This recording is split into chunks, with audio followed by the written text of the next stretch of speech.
नमस्कार मित्रों, आपका डॉक्टर आलोक चैंटिया AIRONDF चैनल पर स्वागत है। हम बात करते हैं भूमिका और परिस्थिति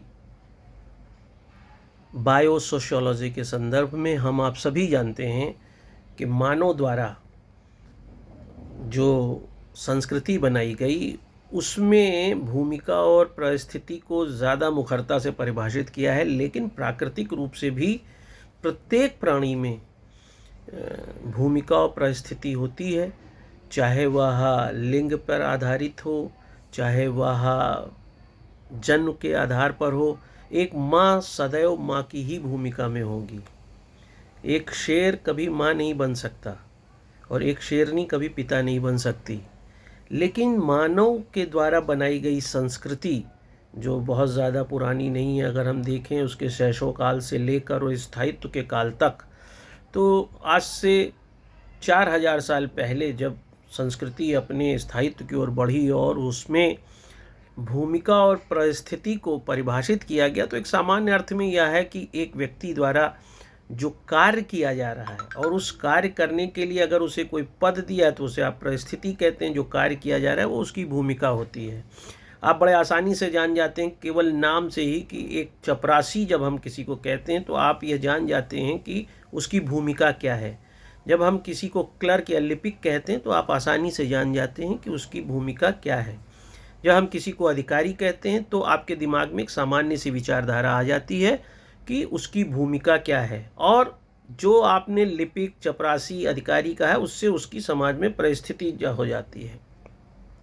लेकिन जिस तरीके से एक विवाद सा चल रहा है कि जो भूमिकाएं हमने संस्कृति के आधार पर लोगों को दी है, क्या वह उस भूमिका के उपयुक्त हैं। जैसे वर्तमान में भारतीय जो सिस्टम है, हिंदू सिस्टम है, उसमें जो पुजारियों की भूमिका है और जो वर्ण व्यवस्था है, जो जाति व्यवस्था है, जिसमें कहा गया कि ब्राह्मण सबसे सर्वोच्च हैं, फिर क्षत्रिय हैं, फिर वैश्य हैं, फिर शूद्र हैं, इसको लेकर वर्तमान में जब हम एक ऐसी व्यवस्था में रह रहे हैं जो राष्ट्र राज्य की संकल्पना में है, वहाँ पर ऐसा लगता है कि पुजारी की जो भूमिका है वह पुजारी की जन्मजाति ही क्यों होनी चाहिए, पुजारी ही वो ऐसा काम क्यों कर सकता है, क्षत्रिय ही वह काम क्यों कर सकता है। और इसी बात को आज हम आपको एक वैज्ञानिक आधार पर समझाने का प्रयास कर रहे हैं। हम आप सभी जानते हैं कि हमारे शरीर में रक्त होता है और यह रक्त किसी भी व्यक्ति के जो उसके शरीर का भार है उसका 8% उसका रक्त होता है।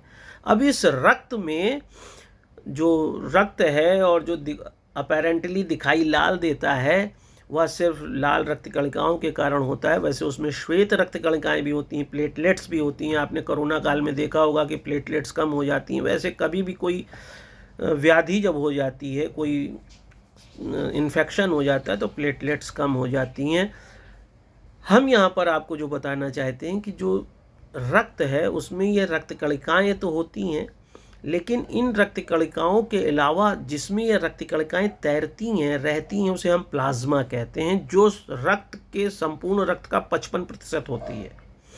अगर 1 लीटर रक्त है तो उसमें 550 ml प्लाज्मा होगा, और इस 550 ml प्लाज्मा जो है 55% जो प्लाज्मा होता है बॉडी में, इस प्लाज्मा में भी बहुत सी चीज़ें होती हैं। इसमें वह फाइब्रिन भी होता है जो फाइब्रिनोजन का जाल बनाकर आपके रक्त को जमा देता है। लेकिन इस प्लाज्मा का जो प्लाज्मा है उसका 92% केवल पानी होता है। तो जो पानी है, अगर किसी व्यक्ति के रक्त की कमी हो जाए और जब प्लाज्मा 55% का 92% पानी है, तो क्या पानी को किसी व्यक्ति को चढ़ाकर उसके रक्त की आपूर्ति की जा सकती है? आपका उत्तर होगा नहीं की जा सकती है, क्योंकि रक्त की आपूर्ति रक्त के द्वारा ही की जा सकती है। आप कहते भी हैं लाइफ बिगेट्स लाइफ। ऐसी स्थिति में जब रक्त की भूमिका में आप यह देखते हैं कि प्लाज्मा में अधिकतम 92% पानी होने के बाद भी आप पानी चढ़ाकर किसी का जीवन नहीं बचा सकते हैं, तो वह इस बात को स्वयं स्थापित कर देता है कि किसी भी समाज में कहीं पर भी जिस तथ्य की आवश्यकता है उसी तत्व के द्वारा, उसी की भूमिका के द्वारा उन चीज़ों की आपूर्ति की जा सकती है। रक्त की आपूर्ति रक्त से की जाएगी, उसमें मिले पानी के आधार पर नहीं की जा सकती है। ऐसी स्थिति में जो समाज में भूमिकाएं दी गई हैं उसकी भूमिका उन्हीं के द्वारा की जा सकती है। जैसे माँ की भूमिका जिसको दी गई है वो जैविक आधार पर है, माँ स्तनपान कराएगी, माँ जन्म देगी। लेकिन आप LGBTQ संस्कृति को लाने के बाद भी माँ की भूमिका नहीं किसी को दे सकते हैं, क्योंकि संतानोत्पत्ति नहीं की जा सकती, स्तनपान नहीं कराया जा सकता। यह प्राकृतिक भूमिका है जिसको बदला नहीं जा सकता। इसी तरह से सांस्कृतिक भूमिकाएं भी चूँकि एक प्रबंधन में होती हैं, इसलिए उनको बदल पाना इतना आसान नहीं होता, और वह भी उसी विज्ञान और जैविक आधार पर कार्य करती हैं जिसके आधार पर समाज में गतिशीलता बनी रहती है। समाज में भी कोई परिवर्तन इतना आसान इसीलिए नहीं होता है क्योंकि जो ब्राह्मण की भूमिका है, जो वैश्य की भूमिका है, जो शूद्र की भूमिका है, जो क्षत्रिय की भूमिका है, वह उस भूमिका में उसी रक्त के तरह ही है जिसमें वह प्लाज्मा की तरह दिखाई दे रहा है, और उसमें भी पानी की तरह अधिकता हो सकती है। अर्थात कोई भी व्यक्ति ब्राह्मण बन सकता है, कोई भी व्यक्ति क्षत्रिय बन सकता है, लेकिन उसकी पूर्ति करने के लिए यह आवश्यक है कि ब्राह्मण ही ब्राह्मण की भूमिका में दिखाई दे। जैसे प्लाज्मा में 92% पानी होने के बाद भी पानी चढ़ाकर किसी के शरीर को नहीं बचाया जा सकता, ऐसे किसी व्यक्ति की भूमिका को प्रतिस्थापित करके उस भूमिका के व्यक्ति की स्थापना नहीं की जा सकती जब तक कि संपूर्ण संस्कृति का प्रतिस्थापन ना कर दिया जाए। और इस प्रतिस्थापन की बात मैं अगले वीडियो में करूँगा।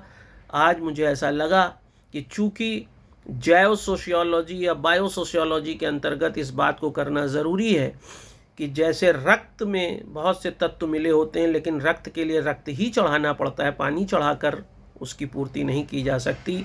ऐसे जो परिस्थिति है, जो भूमिका है, वह जिसको प्रदत्त की गई है, प्राकृतिक तो बिल्कुल नहीं बदली जा सकती, सांस्कृतिक परिस्थिति और जो भूमिकाएं हैं उनको भी बदलना इतना आसान इसीलिए नहीं है क्योंकि उसके लिए संपूर्ण समाज और संपूर्ण संस्कृति का परिवर्तन करना पड़ेगा, जो एक कठिन कार्य है। और इसी के न हो पाने के कारण समाज में परिस्थिति और भूमिका को लेकर सदैव एक तनाव की स्थिति बनी रहती है, और इस तनाव की स्थिति को हम अपने अगले वीडियो में समझेंगे। अगर आपको यह बात समझ में आती है तो इसे दूर तक ले जाएं। नमस्कार।